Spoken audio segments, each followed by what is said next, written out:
সুপ্রিয় দর্শক, আসসালামু আলাইকুম।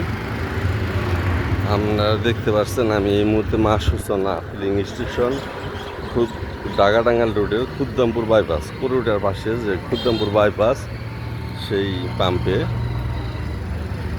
এখানে 10টার সময় অকটেন দিবে, 10টার থেকে শুরু করবে। এই মোটর সাইকেলগুলি এই সকাল 7টা থেকে সিরিয়াল ধরে বসে আছে, কিন্তু তেলও মজুদ আছে।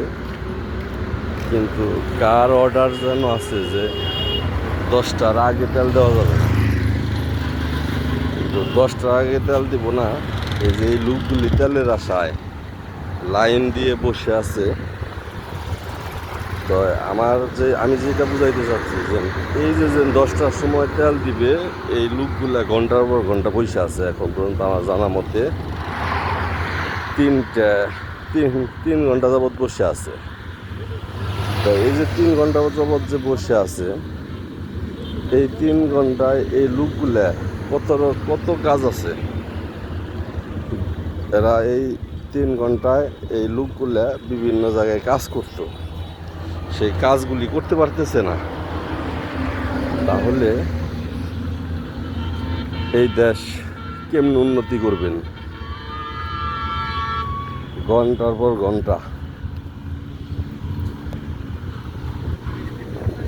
পর ঘন্টা এইভাবে সিরিয়াল দিয়ে বসে আছে,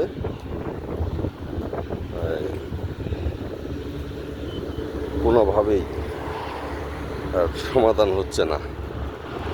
এখনও আমার জানা মতো প্রায় 200-300 মোটর সাইকেল হয়ে যাবে, 250-300।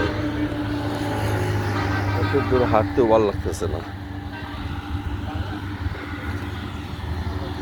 ওই শেষ মাথা, আর ওই দেখেন পাম্প। তেল যদি থাকে, কে এমন মাতবর হইল যে নইল 10টায় তেল দিতে হবে আর 10টা পর্যন্ত এই লোকগুলাকে বসায় রাখতে হবে। তেল যদি পাম্পে থাকে তাহলে তেল 7টার সময় দিলে সমস্যা কী ছিল?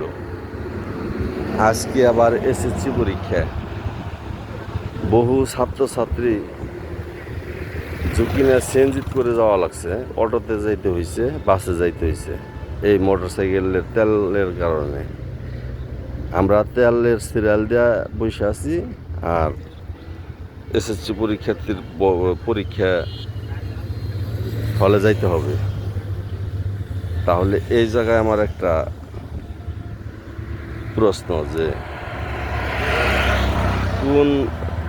সে কেমন মাতবর যে আজকে এসএসসি পরীক্ষা, বাচ্চাগুলি মোটর সাইকেলটা নেওয়া গেল না, প্লাস এই 3 ঘন্টা এই রৌদ্রের মধ্যে লোকগুলাকে বসায় রাখা হইলো সিরিয়াল দিয়ে। যদি সকাল 7টার থেকে তেল দেওয়া হইতো তাহলে এতক্ষণ কোনো সিরিয়াল থাকতো না, তেল নিয়ে চলে যাইতো।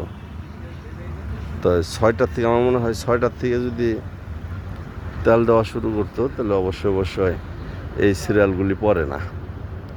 অর্থাৎ 10টায় তেল দিবে, সিরিয়াল ধরতে হবে, সবাই 7টার মধ্যে এসে হাজির। আমি নিজে আসছি 8টার সময়। আমি এখন এই যে আমার মোটর সাইকেল, আর আমার পরে এত সিরিয়াল আছে, এরা আসছে আমার পর। তো বহু মোটর সাইকেল চলেও গেছে। এই মাত্রাটাকে এটা বাইর করার জন্য প্রশাসনের দৃষ্টি আকর্ষণ করছে। ধন্যবাদ সবাইকে।